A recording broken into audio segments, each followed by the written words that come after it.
President Uhuru Kenyatta has called on Kenyans to endeavor to understand their history in order to change the negative narrative that has for years been promoted by the West. The head of state said institutions such as the national museums have a rich history of the country's good, bad, and ugly that can fill historical knowledge gaps. President Kenyatta made those remarks during a media day at the Uhuru Gardens National Monument and Museums. Chair Meza attended and filed the following report.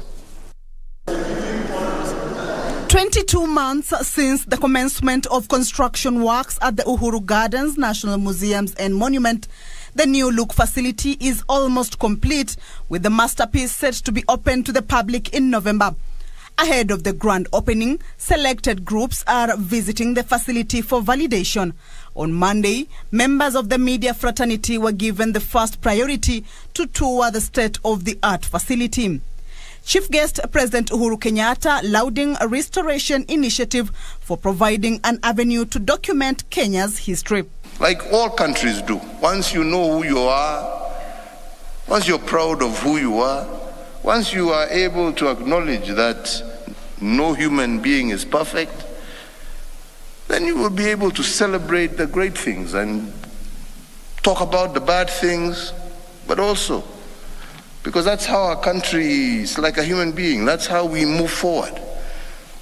But we can't always be telling our people, you're bad, you're bad, you're bad, you're bad, you're bad. Then where is inspiration? Where do you get kids then who want to become...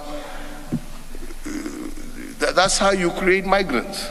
Because a child there is like, there's nothing I can do here. The best thing for me is everything outside is better than what I have at home.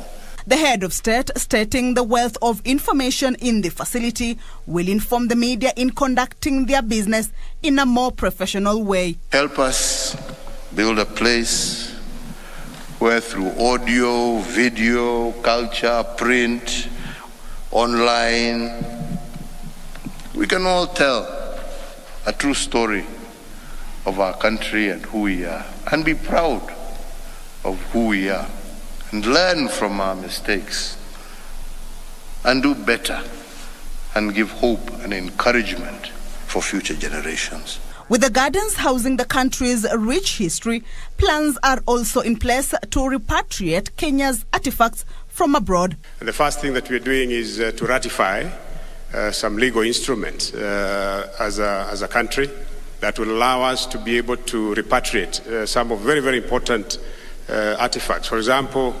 the man-eaters, the lions, the man-eaters of the Savo that are currently in Chicago Museum.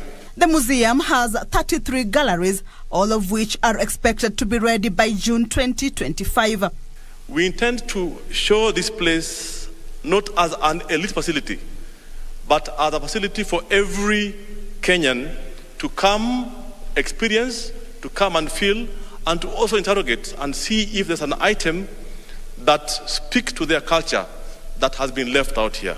Some of the galleries include the Tunnel of Martyrs, Hall of People, Rope Gallery, Hall of Justice, and Children's Museums. Even though constructed in the 21st century and embracing ultra-modern displays and architecture, the museum has lived to its billing, documenting Kenya's rich history for eons and from different parts of the country. Kamche Menza for Prime Edition at Uhuru Gardens, Nairobi.